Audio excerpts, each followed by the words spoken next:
अगर किसी एक कृति के माध्यम से, किसी एक उपन्यास के माध्यम से अगर विभाजन को समझा जाना है तो वो झूठा सच है।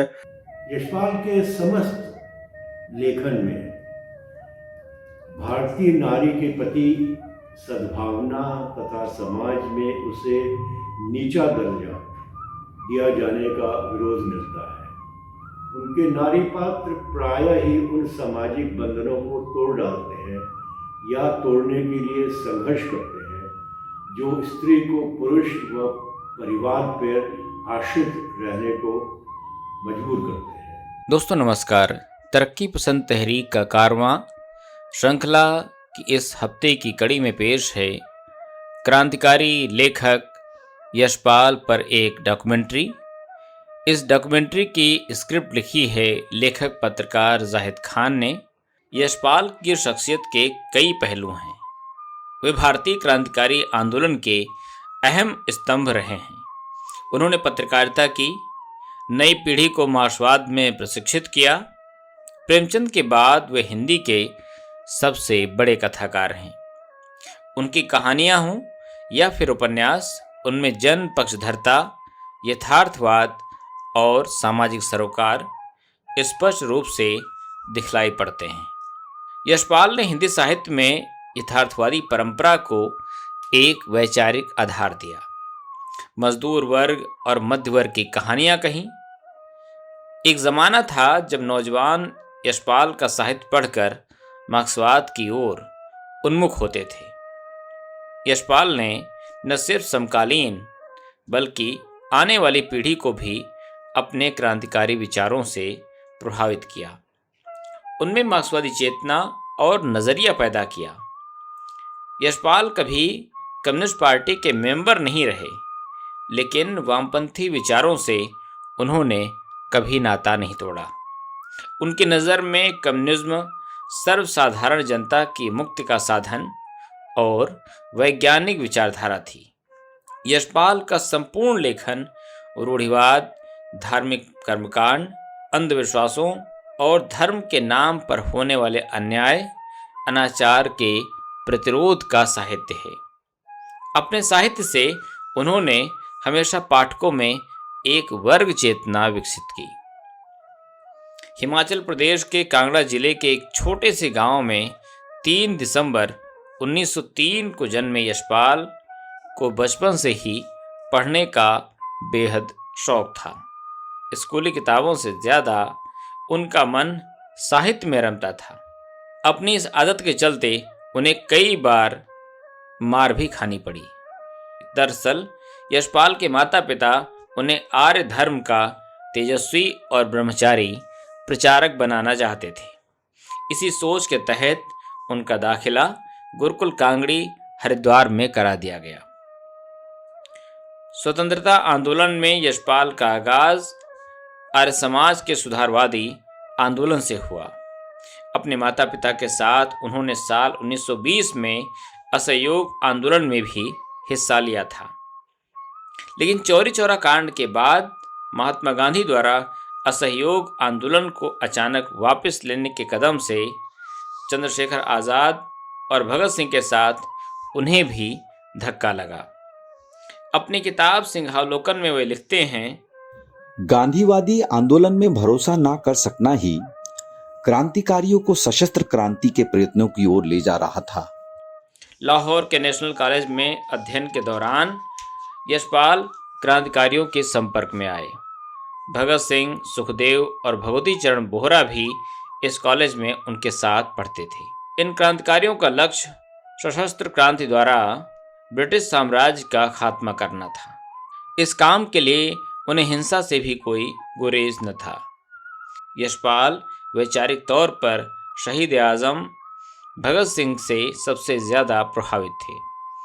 चंद्रशेखर आज़ाद और भगत सिंह के साथ उन्होंने हिंदुस्तानी समाजवादी प्रजातंत्र सेना का गठन किया। संगठन के घोषणा पत्र को तैयार कराने में मदद की। चंद्रशेखर आज़ाद, भगत सिंह, सुखदेव और राजगुरु की शहादत के बाद वे संगठन के कमांडर इन चीफ चुने गए। यशपाल कई तूफानी क्रांतिकारी गतिविधियों में शामिल रहे। क्रांतिकारी संगठन ने बम का दर्शन नाम की जो घोषणा तैयार की, उसमें यशपाल की भी महत्वपूर्ण भूमिका थी। 23 दिसंबर 1929 को उन्होंने एक दुस्साहसिक कदम उठाते हुए वायसराय लॉर्ड इरविन की ट्रेन के नीचे सफलतापूर्वक बम रखा और उसे उड़ा दिया। अलबत्ता ये बात अलग है कि वायसराय इस हमले में बच गए। यशपाल बम बनाने में भी माहिर थे। हिंदुस्तानी समाजवादी प्रजातंत्र सेना ने देश के अंदर लाहौर, रोहतक, कानपुर और दिल्ली आदि कई जगह बम बनाने के जो कारखाने स्थापित किए, उसमें यशपाल की अहम भूमिका थी।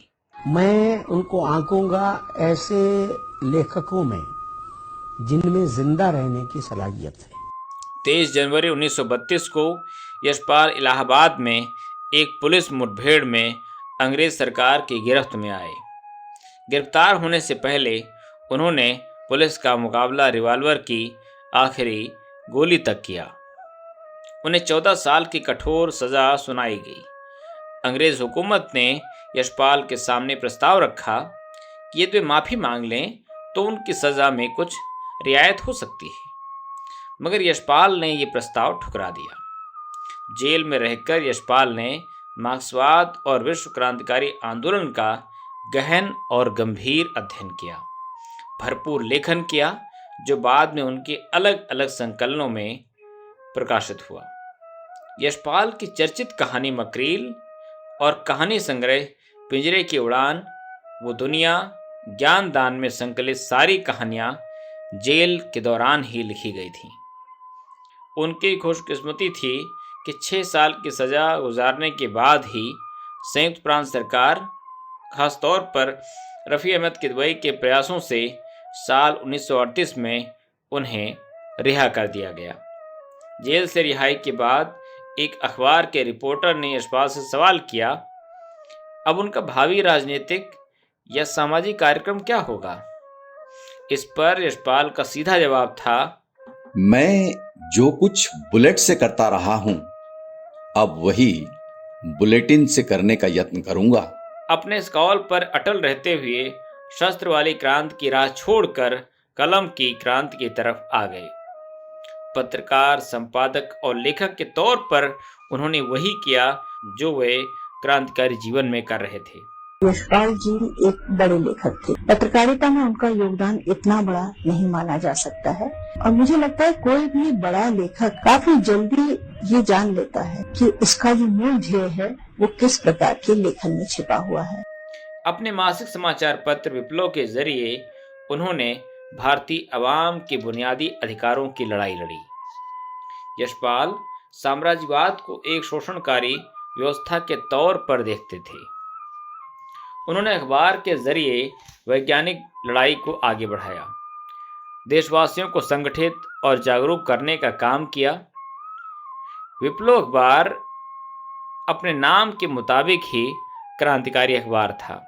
समाचार पत्र के मुखपृष्ठ पर ये पंक्तियां छपती थीं, तुम करो शांति समता प्रसार विप्लव का अपना अमर गान। विप्लव का यह प्रवेशांक, जो कि नवंबर 1938 में निकला था, इसके संपादकीय में यशपाल ने लिखा था, हे विप्लव की अग्नि, हे दलित और पीड़ित जनता के उद्गार, भारत के निःशक्त और ठंडे पड़े खून को गर्म कर दे, उसे उत्पीड़न के कीचड़ से निकालकर समता और शांति की समतल भूमि पर खड़ा कर उसके सामने मनुष्यत्व के विकास का मार्ग खोल दे। यशपाल प्रत्यक्ष तौर पर भले ही क्रांतिकारी गतिविधियों से दूर हो गए, लेकिन उन्होंने अपना क्रांतिकारी आत्मसम्मान बचाए रखा, अपने आत्मसम्मान से कभी समझौता नहीं किया। यशपाल के साथी शिव वर्मा ने यशपाल अभिनंदन ग्रंथ में उनकी इस खासियत पर रोशनी डालते हुए लिखा है, मेरी निगाह में यशपाल की सबसे बड़ी चीज है उनका क्रांतिकारी आत्मसम्मान। हमारे बहुत से ऐसे पुराने साथी हैं जिन्हें अपने क्रांतिकारी जीवन पर कोई अभिमान नहीं रहा। जीवन का एक दौर समझकर उन्होंने उसे भुला सा दिया, लेकिन इसके विपरीत यशपाल ने अपने इस अभिमान को संजो कर रखा अपने इस खजाने को बचाकर रखने में मार्क्सवाद के अध्ययन ने भी उनकी काफी सहायता की है। यही कारण है कि जहां अनेक साहित्यकारों ने पैसों को बड़ा समझकर राजी खुशी अपनी कलम की नोक तोड़ डाली या उसे विकृत कर डाला, वहीं यशपाल ने एक क्षण के लिए भी अपनी लेखनी को बेचने या पैसों के लालच में उसके स्वच्छंद प्रवाह को रोकने या मोड़ने की बात कभी नहीं सोची। और आज के युग में मैं इसे साहित्यकारों की सबसे बड़ी खूबी समझता हूं। यशपाल विप्लव में मार्क्सवाद की पाठशाला, चाय की चुस्कियां और चक्कर क्लब जैसे अलग अलग स्तंभों में अलग अलग नामों, मसलन एक मजदूर, एक किसान और एक विद्यार्थी नाम से लिखते थे। विप्लव का वह उर्दू संस्करण भी निकालते थे जिसका नाम बागी था। इन अखबारों का नौजवानों पर ज़बरदस्त असर था। अंग्रेज़ी हुकूमत भी इन अखबारों से थर्राती थी। यही वजह है कि उसकी निगाह हमेशा विप्लव पर रहती थी। अंग्रेज़ी हुक्मरान जब तक अखबार पर जब्ती की कार्यवाही करते रहते थे। बार बार की जब्तियों और भारी जमानतों की वजह से साल 1939 में आखिरकार यशपाल को ये दोनों समाचार पत्र बंद करने पड़े। विप्लव बंद हुआ तो पूरी तरह से रचनात्मक लेखन में आ गए, लेकिन यहाँ भी उनका उद्देश्य पीछे नहीं छूटा। कथाकार राजेंद्र यादव यशपाल के लेखन के बारे में लिखते हैं, यशपाल मार्क्सवाद के घोषित प्रवक्ता हैं। इस दिशा में उन्होंने अपने साथी सरदार भगत सिंह के चिंतन को ही अधिक धार और विश्लेषण दिया है। उन्होंने सामाजिक बदलाव की मानसिकता गढ़ने के लिए कथा का माध्यम चुना है। चक्कर क्लब के अपने एक निबंध में खुद यशपाल लिखते हैं, कोई साहित्य उस समय तक महान नहीं हो सकता और जनता का ध्यान अपनी ओर आकृष्ट नहीं कर सकता जब तक उसका महान सामाजिक उद्देश्य ना हो। यशपाल का जो जीवन जीने का क्षेत्र था वो बहुत बड़ा था, उसमें बहुत भिन्नता थी, मल्टीप्लिसिटी थी, और उसी आधार के ऊपर उन्होंने अपना लेखन किया। यशपाल का सारा साहित्य सामाजिक राजनीतिक उद्देश्य से प्रेरित है। पार्टी कामरेड, दादा कामरेड, देशद्रोही, दिव्या, अमिता, मनुष्य के रूप और झूठा सच जैसे उनके उपन्यास एक विचारधारा से ही प्रेरित होकर लिखे गए हैं। यशपाल का सारा साहित्य वैचारिक संघर्ष का साहित्य है। वो कहते थे कि मैं लेखन की मजदूरी करता हूं और उसको वो 9 से 5 की नौकरी के समान ही निभाते थे। ये मेरा परिचय लेखक तथा क्रांतिकारी यशपाल जी और मेरे पिताजी के बारे में है। भारत को स्वतंत्र करने के क्रांतिकारी आंदोलन में अपनी सक्रिय हिस्सेदारी के लिए जब यशपाल जी को 1932 में आजीवन कारावास की सजा सुनाई गई थी तो वे केवल सिर्फ 28 वर्ष के थे, और तब किसे पता था कि एक दिन यही युवक भारत के एक महत्वपूर्ण और प्रतिष्ठित लेखकों में गिना जाएगा। यशपाल ने 2 जीवन जिए और दोनों में अपने अपने ढंग से देश के लिए महत्वपूर्ण काम किए। उनका पहला जीवन देश की स्वतंत्रता को समर्पित था और दूसरा साहित्य सेवा को। यशपाल जी का जन्म 3 दिसंबर को फिरोजपुर पंजाब में हुआ था, जहां उनकी माता प्रेम देवी एक आर्य समाज कन्या पाठशाला की मुख्य अध्यापिका थी। परंतु यशपाल जी के माता पिता के परिवार और उनके पूर्वज सब हिमाचल वासी थे। यशपाल जी के आरंभिक जीवन में स्वतंत्रता आंदोलनों तथा राजनीतिक जागरूकता का दौर था। वे पहले महात्मा गांधी के असहयोग आंदोलन में कूद पड़े, पर कुछ ही समय बाद उन्हें लगा कि ऐसे आंदोलन भारत की गरीब जनता और आम आदमी के लिए कोई मायने नहीं रखते। न ही ब्रिटिश सरकार पर इस असहयोग आंदोलन का कोई प्रभाव होगा। तो वे पंजाब केसरी लाला लाजपत राय द्वारा संस्थापित और राष्ट्रीय विचारों के केंद्र नेशनल कॉलेज लाहौर में दाखिल हो गए। यहाँ उनकी मित्रता सरदार भगत सिंह से हुई, जिन्हें 1928 में पुलिस सुपरिंटेंडेंट सैंडर्स की हत्या के लिए और नई दिल्ली की सेंट्रल लेजिस्लेटिव असेंबली में 1929 को बम विस्फोट करने के कारण फांसी पर लटका दिया गया था। यशपाल जी ने अपने क्रांतिकारी जीवनों के संस्मरण सिंहावलोकन में लिखा है कि एक दिन भगत सिंह और मुझे रावी नदी में नौका अभ्यास का अवसर मिला। बस हम दोनों थे, कोई और नहीं। अब याद नहीं कि ये प्रसंग कैसे आया, पर किसी कारण से उस सुनसान में भगत सिंह पर पूर्ण विश्वास कर मैंने उससे कहा, आओ देश पर प्राणों की आहुति देने का प्रण कर लें। भगत सिंह बहुत गंभीर हो गया और उसने मेरी ओर हाथ बढ़ा के कहा, मैं प्रण करता हूँ। यशपाल ने पहले कुछ समय भगत सिंह के साथ नौजवान भारत सभा में सहयोग दिया। फिर 1929 में लाहौर बम फैक्ट्री पर पुलिस के छापे के बाद फरार होकर हिंदुस्तान समाजवादी प्रजातंत्र सेना की गतिविधियों में शामिल हो गए। यही उनकी मित्रता चंद्रशेखर आज़ाद से हुई, जो 1931 में इलाहाबाद में पुलिस से सशस्त्र मुठभेड़ में शहीद हो गए थे। अगले 2 वर्षों में यशपाल ने अनेक स्थानों पर बम बनाने के लिए गुप्त रूप से विस्फोटक तैयार किए। 1929 में उन्होंने ब्रिटिश वायसराय लॉर्ड इरविन की रेलगाड़ी के नीचे बम विस्फोट किया। उसके बाद लाहौर के बोर्स्टन जेल से भगत सिंह को मुक्त कराने के प्रयत्न में भाग लिया और उसी के फौरन बाद कानपुर में अपने दल के साथियों को गिरफ्तार करने के लिए आए पुलिस बल के 2 कांस्टेबलों को गोली मार के गिरा दिया। इसी समय उनकी अपनी भेंट अपनी भावी पत्नी 17 वर्षीय प्रकाशवती से हुई, जो अपने परिवार को छोड़ के क्रांतिकारी दल में शामिल हो गई थी। 1932 में इलाहाबाद में पुलिस से मुठभेड़ के समय पिस्तौल में गोलियां समाप्त हो जाने पर यशपाल को गिरफ्तार कर लिया गया।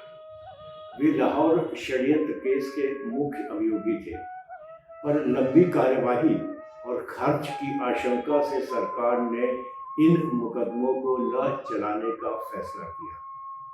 उनके खिलाफ कुछ अन्य मुकदमे भी पर्याप्त सबूत और गवाह न होने के कारण खारिज करने पड़े और अंत में उन्हें केवल सशस्त्र मुठभेड़ के रूप में 14 वर्ष या कहिए आजीवन कारावास का दंड दिया गया। कारावास में यशपाल ने फ्रेंच, रूसी, इतालवी आदि भाषाएं सीखकर विश्व के क्लासिक उपन्यास और साहित्य मूल भाषा में पढ़ने की महारत हासिल कर ली थी। इसी दौरान उन्होंने अपनी लिखी कहानियों को माजा संवारा, जो उनकी रिहाई के बाद पिंजरे की उड़ान कहानी संग्रह के रूप में 1939 में प्रकाशित हुई थी। उन्होंने अपने लेखन से हमेशा पुरातनपंथी और प्रतिक्रियावादी मूल्यों पर प्रहार किया। जब ये सब हुआ तो उन पर भी चारों ओर से हमला हुआ। यशपाल के कथा साहित्य पर इल्ज़ाम लगाया गया कि वे अपने साहित्य में नग्नता और अश्लीलता दर्शाते हैं। आदमी और औरत का रिश्ता है, मैन वुमन रिलेशनशिप, उसको वो मार्क्सवाद की दृष्टि से देखना चाहते हैं। और जो मिडिल क्लास मोरालिटी है हमारी, उसके तमाम ट्रैपिंग को हटा के इंसानी रिश्ते को मर्द औरत के रिश्ते के तौर पर रखते हैं। इस इल्जाम पर यशपाल खामोश नहीं बैठ गए, बल्कि अपने एक लेख मेरी रचनाओं में अश्लीलता का प्रश्न में आलोचकों को जवाब देते हुए उन्होंने स्पष्ट तौर पर लिखा है, नंगे यानी नेकेड और निरावरण यानी न्यूड की भावना, इसमें काफी अंतर होता है। चित्रों और मूर्तियों को नंगा नहीं किया जाता, उन्हें निरावरण करने को उद्घाटन कहा जाता है। और अनावरण जब उद्दंडता से किया जाता है तो वो नंगापन हो जाता है और घृणा उत्पन्न करता है। जब आवरण सौंदर्य की महिमा अथवा रस को प्रकट करने के लिए हटाया जाता है तो वो नंगापन नहीं, भाव और रस का उद्घाटन होता है। ऐसे भाव और रस स्थूल शारीरिक वासना की तृप्ति के उपकरण नहीं, बल्कि बौद्धिक सूक्ष्म रसबोध के उपकरण होते हैं। मुझ पर अश्लीलता का आरोप प्रायः ऐसी ही रचनाओं के कारण लगाया गया है, जिनके उदाहरण आप देखेंगे फूलों का कुर्ता, आतिथ्य, धर्म रक्षा, प्रतिष्ठा का बोझ, तुमने क्यों कहा था कि मैं सुंदर हूँ, हलाल का टुकड़ा, मनुष्य के रूप उपन्यासों के प्रकरणों से अक्सर दिए जाते हैं। हाँ, मैं स्वीकार करता हूँ कि मैंने समाज की जघन्यता को उनके स्थानों पर निरावरण किया है, जिसका प्रयोजन यथार्थ को प्रकट कर उसके कारणों के निराकरण के लिए भावना को सचेत करने का रहा है। ऐसा मैंने इसलिए आवश्यक समझा क्योंकि वो जघन्यता और अनाचार सदाचार को रक्षा के लिए बनाए गए नियमों और आवरणों में प्रश्रय पा रहे हैं। यशपाल ने अपनी पहली कहानी अंगूठी 12 साल की उम्र में लिखी थी। उस समय वे गुरुकुल में पढ़ते थे। इसके बाद उनके लिखने का यह सिलसिला आगे भी जारी रहा। उस दौर के प्रमुख साप्ताहिक अखबार प्रताप और मासिक पत्रिका प्रभा में उनकी रचनाएं प्रमुखता से छपती थीं।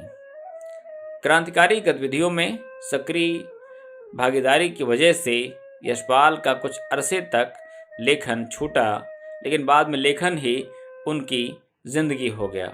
वे प्रेमचंद के लेखन से बेहद प्रभावित थे। अपने पत्र में खुद उन्होंने यह स्वीकार किया था।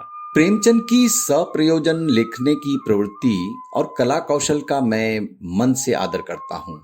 जाहिर है लेखन की इसी राह पर यशपाल चले। उनका पहला कहानी संग्रह पिंजड़े की उड़ान साल 1939 में प्रकाशित हुआ।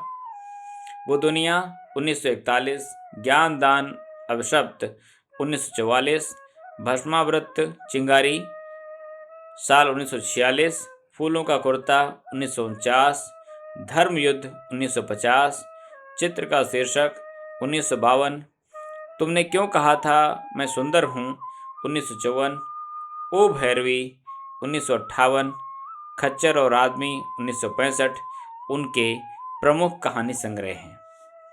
उन्होंने 300 से ज़्यादा कहानियाँ लिखी हैं, 1 दर्जन उपन्यास और 3 नाटक लिखे हैं। गांधीवाद के शवपरीक्षा और रामराज की कथा किताबों में यशपाल के गांधी दर्शन पर आलोचनात्मक लेख शामिल हैं। न्याय का संघर्ष, मार्क्सवाद आदि किताबों में उनके राजनीतिक निबंध संकलित हैं। 3 खंडों में प्रकाशित उनकी किताब सिंहावलोकन भारतीय क्रांतिकारी आंदोलन का इतिहास है। सोवियत संघ और यूरोपीय देशों की यात्रा पर उन्होंने लोहे की दीवार के दोनों ओर जैसा यात्रा वृत्तांत लिखा। कई विदेशी उपन्यास, कहानियों और राजनीतिक निबंधों का अंग्रेजी से हिंदी में अनुवाद किया। उनमें रजनी पामदत्त की किताब मॉडर्न इंडिया एवं गांधी और लेनिन प्रमुख हैं। उन्होंने अपने लेखन से एक राष्ट्रीय ख्याति और राष्ट्रीय प्रभुत्व या कहें कि एक राष्ट्रीय हैसियत प्राप्त की। यशपाल जी के साथ जो बात प्रमुख रूप से कहने वाली है वो ये कि यशपाल जी प्रेमचंद के बाद दूसरे ऐसे उपन्यासकार या कथाकार थे जिनके सामाजिक उद्देश्य और सामाजिक चिंताएं और बदलाव की चिंता भी उसके साथ जुड़ी हुई है। ये प्रमुख रूप से वो एक विशेषता के रूप में हम उनके साहित्य में पाते हैं।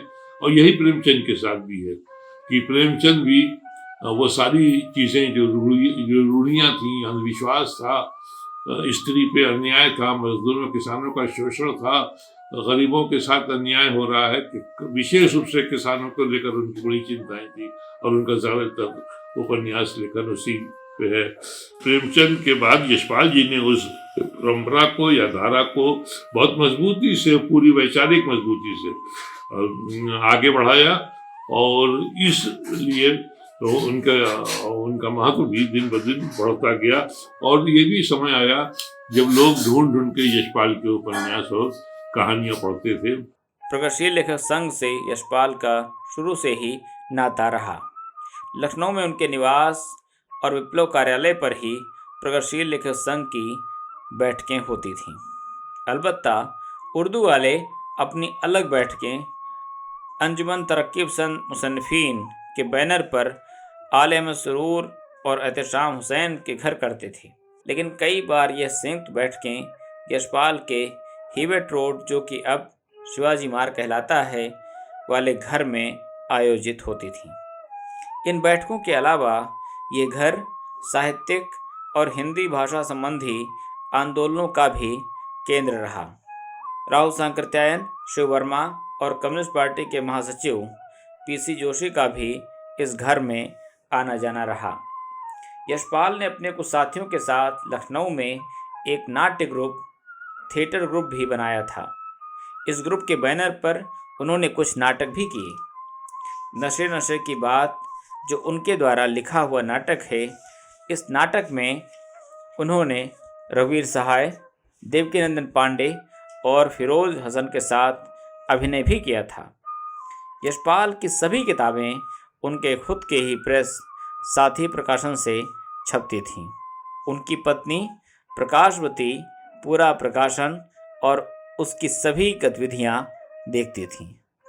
यशपाल की किताबों के आवरण की बात करें तो ये हमेशा लाल रंग का होता था। आवरण लाल रंग होने के पीछे उनके मार्क्सवादी विचारधारा थी। वे लाल रंग को क्रांति का सूचक और सर्वहारा वर्ग के संघर्ष का प्रतीक समझते थे। यही नहीं, उनकी किताबों के दाम भी काफ़ी कम होते थे। इसके पीछे ये मकसद होता था कि किताबें ज़्यादा से ज़्यादा लोगों तक पहुँचें। यशपाल की दिनचर्या और रचना प्रक्रिया क्या थी, इसके बारे में उनके बेटे आनंद ने अपने एक आलेख यशपाल का रचना संसार कुछ आत्मीय प्रसंग में बड़े विस्तार से लिखा है। सुबह नाश्ता करने के बाद वे अपनी मेज पर बैठ जाया करते थे। लगभग 11 बजे चाय की मांग होती थी और फिर 2.5-3 घंटे लेखन। संध्या समय वो एक कम ही लिखते थे, पर ऐसे दिन भी आते जब वो दोपहर के भोजन के समय लेखन संबंधी किसी उलझन में डूबे रहने के कारण उनका ध्यान भोजन की ओर नहीं जाता था। शाम के समय कॉफी हाउस या मित्रों से मिलने न जाकर वे मेज पर बैठकर कथानक की किसी पेचीदा समस्या का निदान करते रहते। प्रायः परिचितों को तब विस्मय होता कि वे सुबह सुबह दाढ़ी बनाकर नहा धोकर बाहर जाने वाले कपड़ों में लिखने की मेज पर बैठ जाया करते थे। जाड़ों में वे जूते मोजे तो पहनते ही थे, साथ में एक मोटा सा स्वेटर पहनकर गले में टाई भी लगा लिया करते थे। इस पहनावे के पीछे एक कारण था जो मुझे काफी बाद में समझ में आया।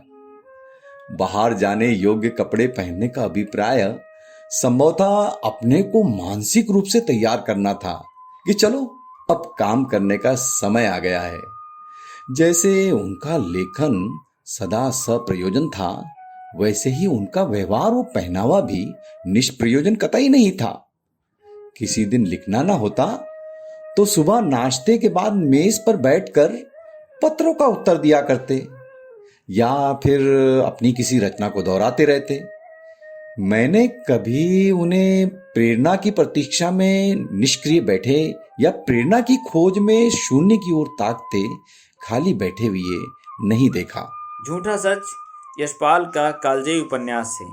इस उपन्यास में उन्होंने बंटवारे और उसके बाद के भारत का जो चित्र खींचा है वह एक इतिहास की तरह है।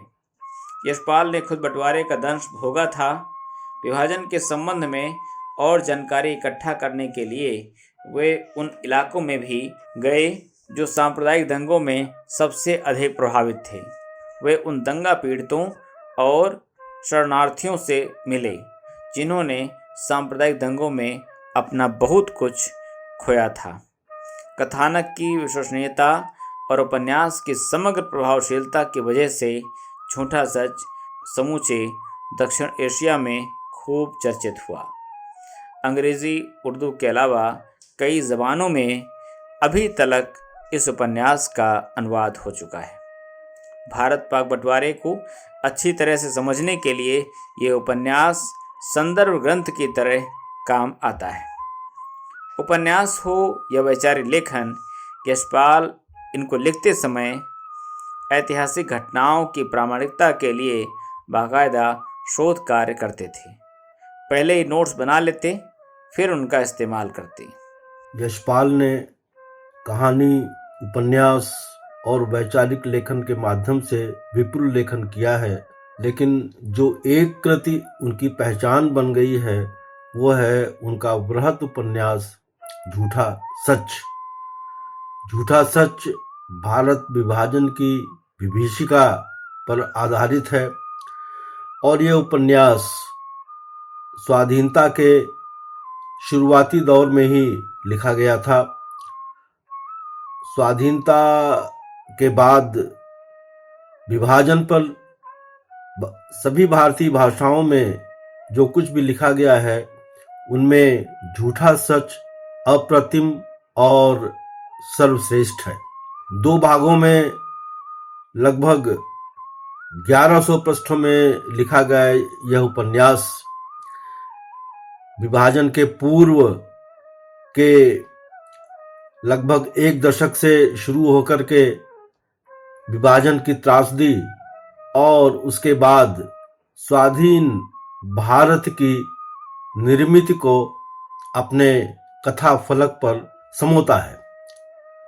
दरअसल यशपाल विभाजन पर लिखते हुए विभाजन के जो प्रचलित सैद्धांतिक मान्यताएं या वैचारिक मान्यताएं या जो विभाजन के कारणों की जो पड़ताल की गई है इतिहास के दृष्टिकोण से, साहित्य के दृष्टिकोण से और जो सामाजिक दृष्टिकोण से, उस सब का लगभग अतिक्रमण करते हुए वो विभाजन को भारतीय समाज की निर्मित में तलाशते हैं।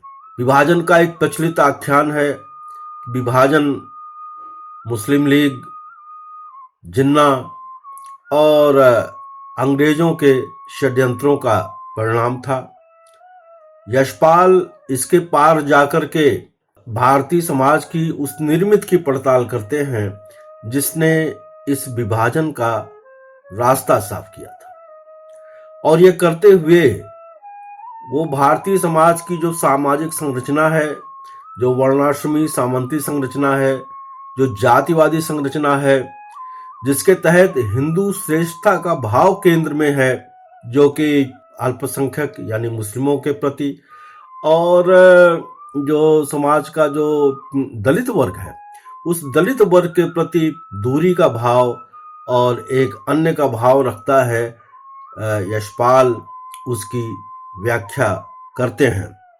ये करते हुए यशपाल ने बड़ा काम किया है। विभाजन के अगर देखा जाए तो एक आसान तरीका है कि उस समय के जो एक राजनेता थे उन राजनेताओं की केंद्रीयता को रखते हुए विभाजन पर केंद्रित उपन्यास लिखा जाता, लेकिन यशपाल ने राजनेताओं की केंद्रीयता न रख करके औपन्यासिक पात्रों द्वारा, यानी कि तारा, जयदेवपुरी, कनक या जो दूसरे पात्र हैं उनके माध्यम से वो विभाजन की त्रासदी को प्रस्तुत करते हैं। भारत का विभाजन यानी उसके पूर्व की जो राजनीति थी, वो राजनीति कांग्रेस की राजनीति हो या मुस्लिम लीग की राजनीति हो या जो दूसरे दल उस समय थे पंजाब में या दूसरी जगहों पर, उनकी राजनीति हो, उनकी राजनीति की पड़ताल करते हुए वे जो है कांग्रेस और मुस्लिम लीग इन दोनों की, यानी इन दोनों की राजनीति में हिंदू धर्म को लेकर के या मुस्लिम लीग की राजनीति में जो मुस्लिम धर्म को लेकर के एक संकीर्णता थी, उस संकीर्णता को भी रेखांकित करते हैं। यानी कि भारतीय राष्ट्रीय कांग्रेस एक स्वाधीनता आंदोलन में उसकी केंद्रीय भूमिका थी, लेकिन भारतीय राष्ट्रीय कांग्रेस ने भी किस तरह से जो है अवसर आने पर, जिसे कहा जाए कि मुस्लिम लीग को या उसके साथ, यानी कि जो उनके वायदे हुए, जो उनके साथ समझौते हुए थे, उस समझौतों का उल्लंघन भी किया। यानी कि वो यशपाल जो है इस बात की पड़ताल करते हैं कि आखिर वो क्या कारण था। उपन्यास शुरू होता है लाहौर की एक गली से।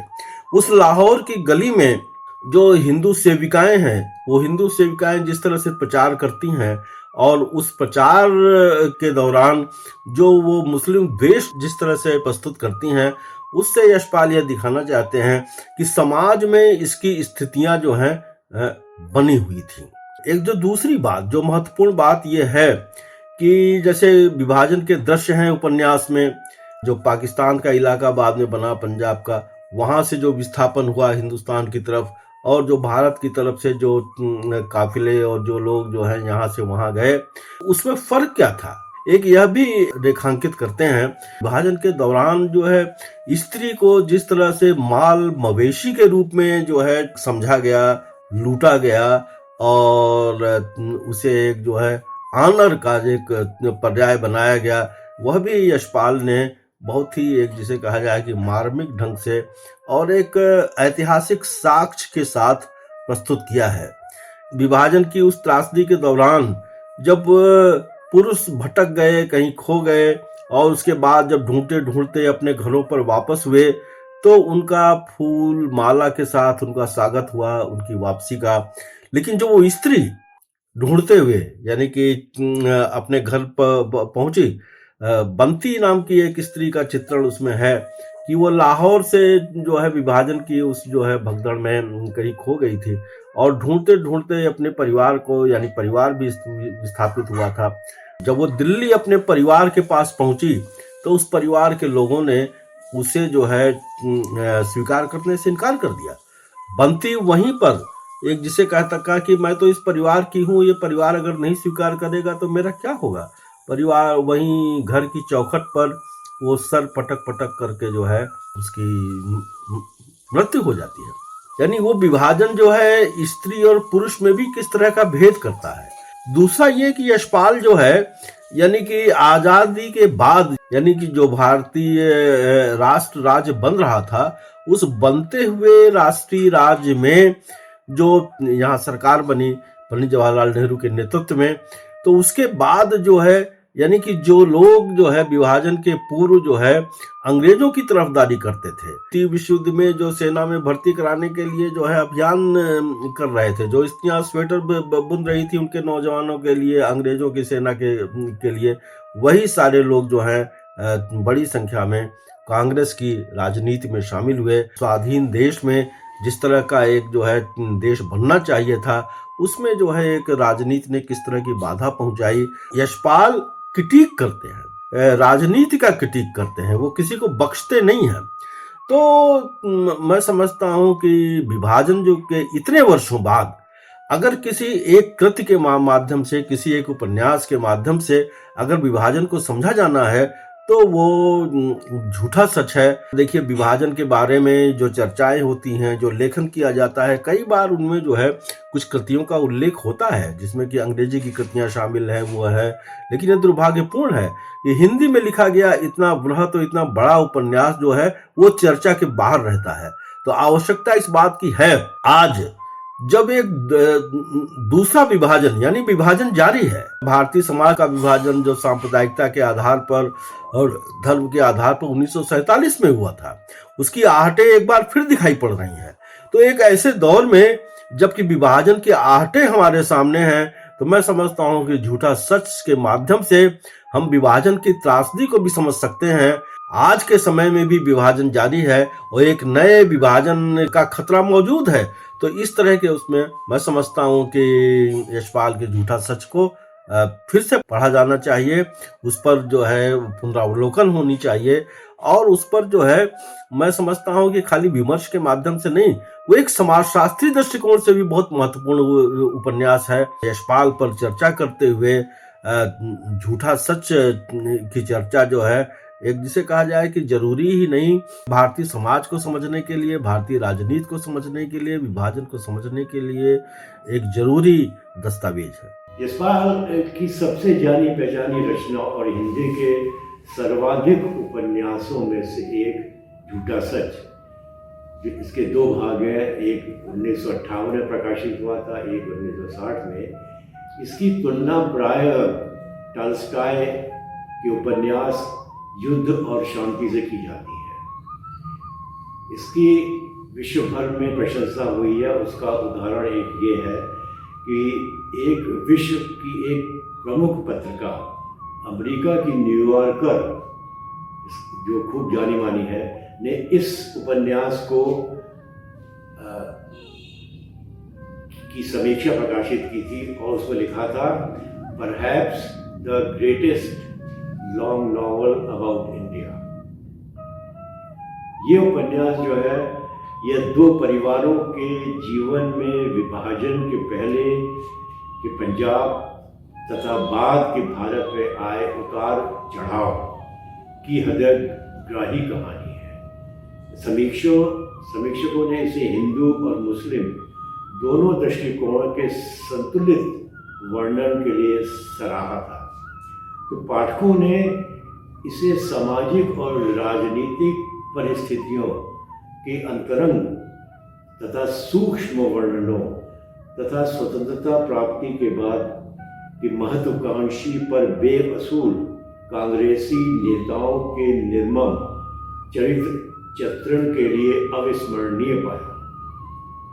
झूठा सच का अनुवाद सभी भारतीय भाषाओं में हो चुका है और उसके अलावा अंग्रेजी के अतिरिक्त रूसी, चीनी और यूरोप की अनेक भाषाओं जैसे मैसिडोनियन और बल्गेरियन वगैरह में भी हो चुका है। उनके इस उपन्यास में कांग्रेस सरकार की आलोचना ने एक दशक बाद फिर सिर उठाया, जब यशपाल को राष्ट्रीय सम्मान के लिए मनोनीत किया गया था। कांग्रेसी नेता जयराम रमेश ने अपनी पुस्तक में लिखा है कि तत्कालीन प्रधानमंत्री इंदिरा गांधी ने कांग्रेसी सरकार की निंदा संबंधी पृष्ठों को स्वयं पढ़ने के बाद उनमें कुछ भी आपत्तिजनक योग्य नहीं पाया।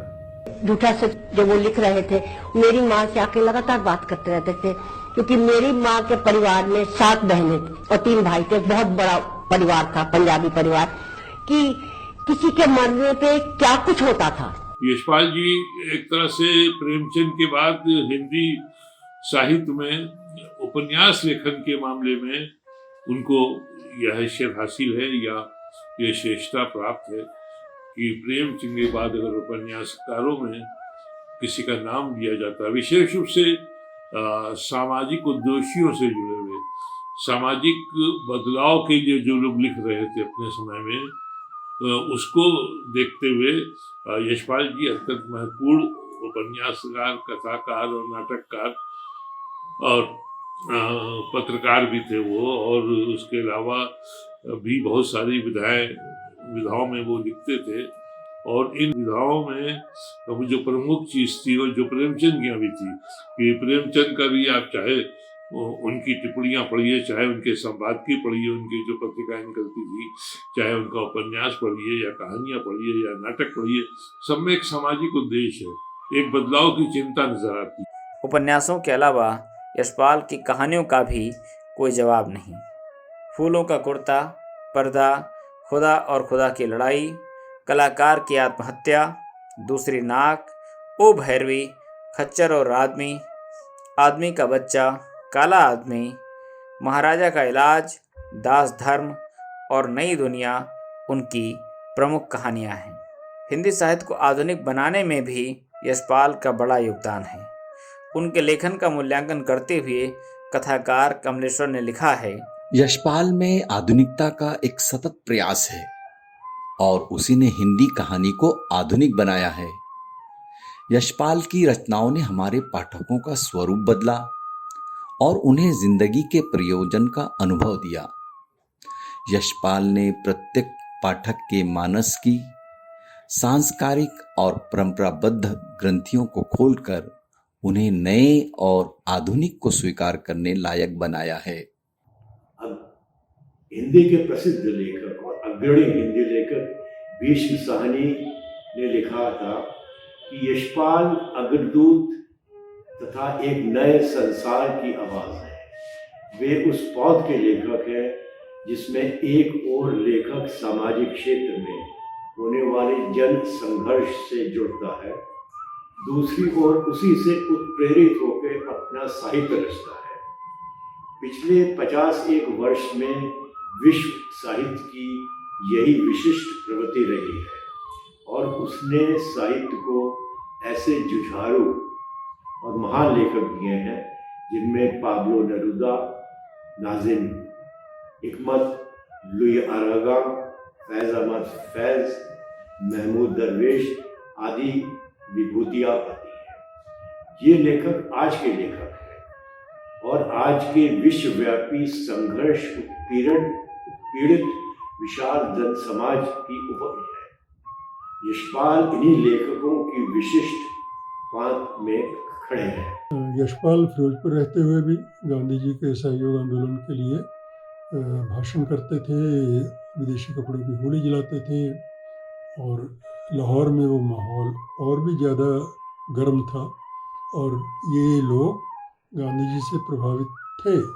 लेकिन 1922 में जब गांधी जी ने अपना सहयोग आंदोलन चौरी चौरा कांड के कारण वापस ले लिया तो इन सारे नौजवानों में उत्तर प्रदेश से लेकर देश के तमाम हिस्सों में, बंगाल में, पंजाब में, महाराष्ट्र में बहुत तीखी प्रतिक्रिया हुई और उनको लगने लगा कि कांग्रेस पार्टी अब देश की आज़ादी नहीं ला सकती, इसलिए अब एक नई इनकलाबी तहरीक शुरू करनी ज़रूरी है। उसी में वो दोनों आपस में खूब बातें करते थे और लाहौर में रावी नदी बहती थी तो उसमें रात को वो नौका विहार के लिए भी जाते थे। पूरी रात कई बार बातें करते रहते थे, आधी रात, पूरी रात। और नौका विहार करते करते एक मौके पे यशपाल ने कहा भगत सिंह से, let us pledge our life to the nation. Bhagat Singh ने खूब सोच विचार के कहा, I do pledge my life. तो ये चीज़ जो है दोनों ने एक तरीके से एक कसम खाई कि वो देश के लिए अपने आप को प्रतिबद्ध, देश के लिए अपनी जान को प्रतिबद्ध करते हैं। तो भगत सिंह ने तो अब जानते हैं कि किस तरीके से उस अपनी प्लेज को अपनी जान देकर निभाया। यशपाल ने अपनी उस कसम को अपनी राइटिंग के जरिए निभाया। हालांकि इनकलाबी तहरीक में दोनों साथ साथ रहे। नौजवान भारत सभा बनी थी नेशनल कॉलेज में 1924 में ही। उनके प्रिंसिपल छबील दास इन लोगों के साथ शामिल हुए थे। भगत चरण वोहरा, भगत सिंह, सुखदेव, ये सब लोग, कामरेड रामचंद, ये सब नौजवान भारत सभा में शामिल थे। और उसके बाद से नौजवान भारत सभा के बाद एक इनकलाबी तहरीक या एक इनकलाबी संगठन HRA, हिंदुस्तान रिपब्लिकन एसोसिएशन और हिंदुस्तान रिपब्लिकन आर्मी, जो 1923 में या 1923 के अंत या 24 के शुरू में बन गई थी। शिंद्रनाथ सान्याल ने बनाया था उसको। और वहीं पे जयचंद्र विद्यालंकार थे नेशनल कॉलेज में, जो प्राचीन इतिहास के अध्यापक थे और क्रांतिकारियों से भी जुड़े हुए थे। तो उनके घर में शिंद्रनाथ सान्याल आके रहते थे और शिंद्रनाथ सान्याल भगत सिंह से मिले हुए थे। उनकी बंदी जीवन में इसका खूब उल्लेख मिलता है। और जब भगत सिंह के घर वालों ने उसकी शादी करने की कोशिश की तो शिंद्रनाथ सान्याल ने उनको, जयचंद्र विद्यालंकार ने उनको कानपुर में गणेश शंकर विद्यार्थी के नाम पत्र दिया, जो प्रताप निकालते थे, और भगत सिंह घर से भाग गए थे। खैर, यशपाल का साथ भी क्रांतिकारी आंदोलन में रहा और उसी सिलसिले में यशपाल मैंने ये उनके से हम लोग में बहुत विस्तार से सब चीज़ों की चर्चा मिलती है। जब चंद्रशेखर आज़ाद जीवित थे तभी उन्होंने जो क्रांतिकारी हिंदुस्तान रिपब्लिकन आर्मी नई दिल्ली में फिरोज कोटला ग्राउंड की 8 और 9 सितंबर 1928 की मीटिंग में उसका नाम बदल के और उसके विचार बदल के उसको हिंदुस्तान सोशलिस्ट रिपब्लिकन आर्मी और हिंदुस्तान सोशलिस्ट रिपब्लिकन एसोसिएशन कर दिया गया था। इस प्रेस उसको कहते थे। और उस हिस प्रेस के कमांडर इन चीफ थे चंद्रशेखर आज़ाद और उसके वैचारिक जो कहना चाहिए कि जो उसका दिमाग थे वो शहीद भगत सिंह थे। तो उसके बाद से मैंने हिस्प्रेस मैंने हिंदुस्तान सोशलिस्ट रिपब्लिकन आर्मी भंग कर दी गई यशपाल चंद्रशेखर आज़ाद ने, जो उसके हिस्सा थे जिसमें यशपाल भी शामिल थे, उन सबको हथियार बांट दिया। और चंद्रशेखर आज़ाद की शहादत के बाद जो 27 फरवरी 1931 को हुई, तो मेरठ के पास गढ़मुक्तेश्वर में एक जगह एक मीटिंग हुई थी जिसमें यशपाल को जो बची खुची हिस्प्रेस थी उसका कमांडर इन चीफ चुन लिया गया। लेकिन ये 1932 के शुरू की ही बात है, 31 के अंत या 32 की शुरू की।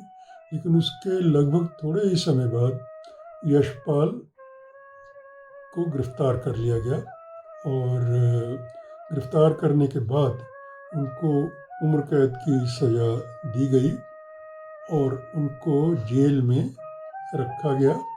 और जेल में कई जेलों में रहे वो, बरेली जेल में भी और कई सारी जेलों में।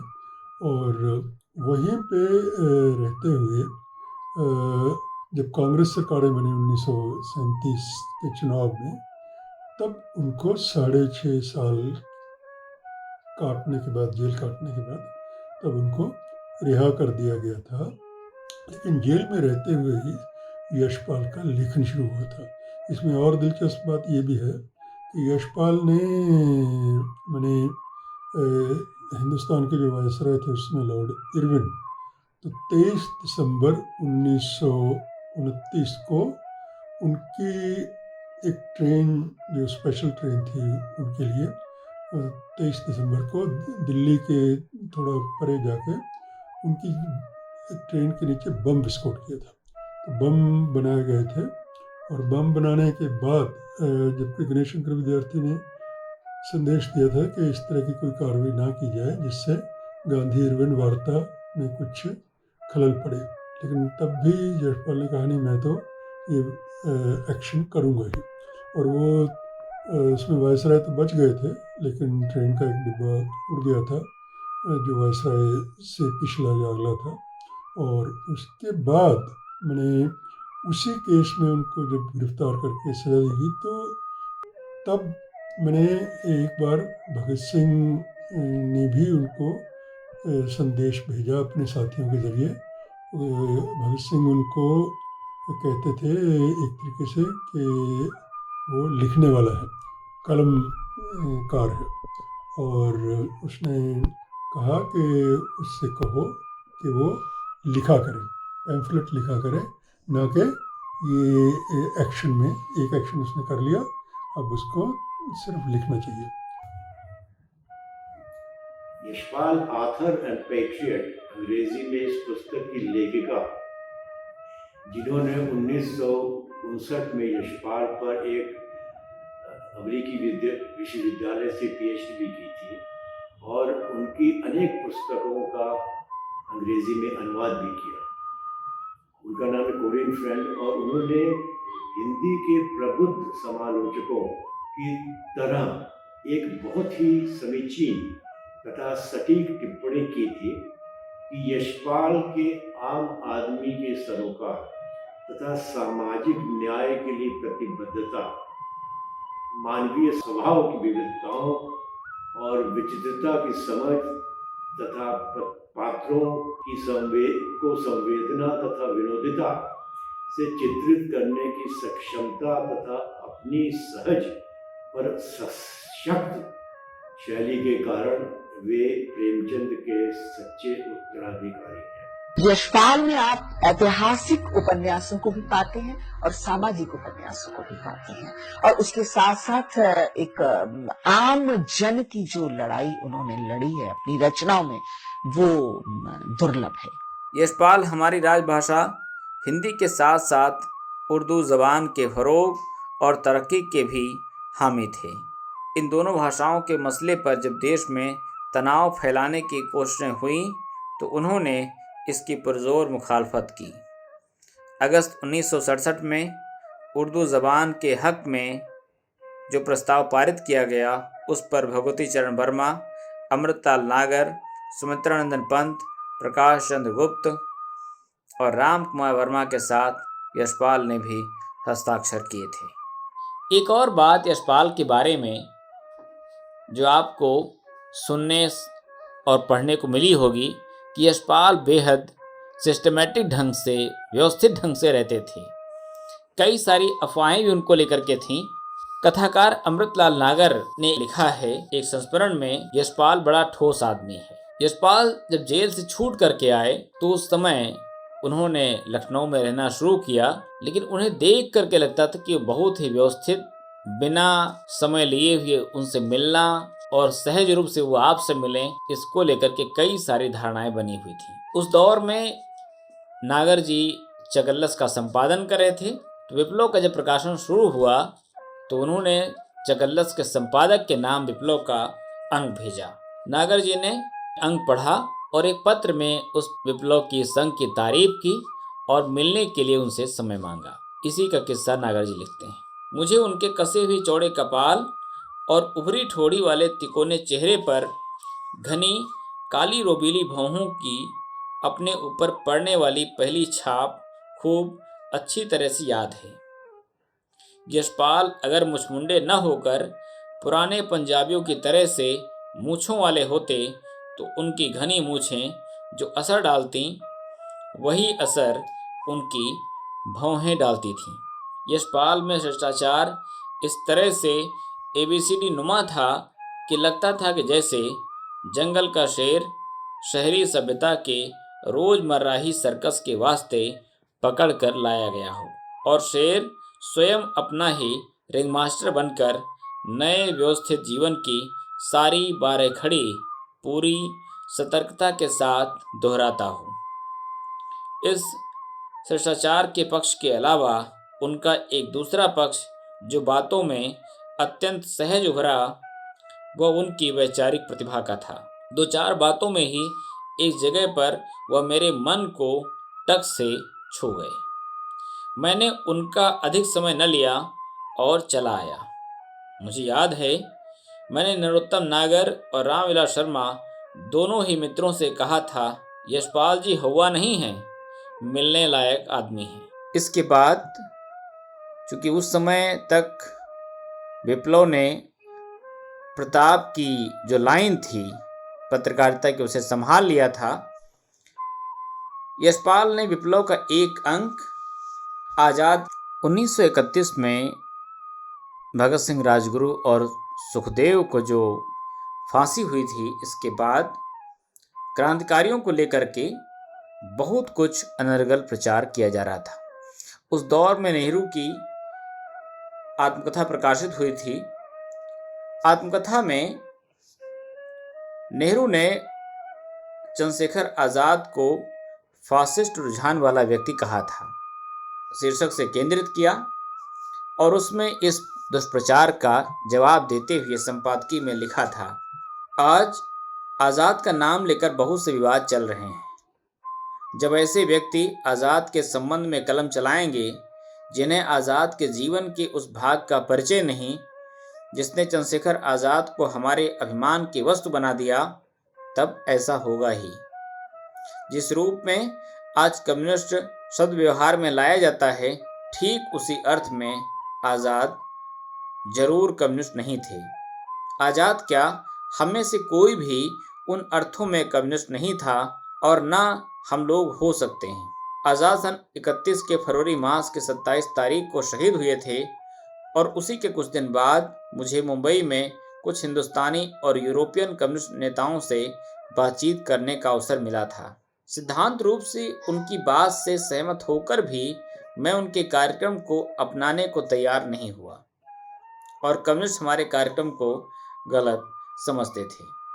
हम लोग अपने आप को सोशलिस्ट समझते थे और देश में पूंजीवाद के आधिपत्य और साम्राज्यवाद में एक अटूट संबंध समझते थे। इसीलिए भगत सिंह वगैरह ने 1927 और 28 में काकोरी षड्यंत्र के जमाने के क्रांतिकारी दल का नाम हिंदुस्तानी प्रजातंत्र सेना से बदलकर हिंदुस्तानी समाजवादी प्रजातंत्र संघ रखा था। आज़ाद इस दल के कमांडर इन चीफ थे। माना कि आज़ाद अंग्रेजी नहीं जानते थे, परंतु आज़ाद मिट्टी के माधव नहीं थे।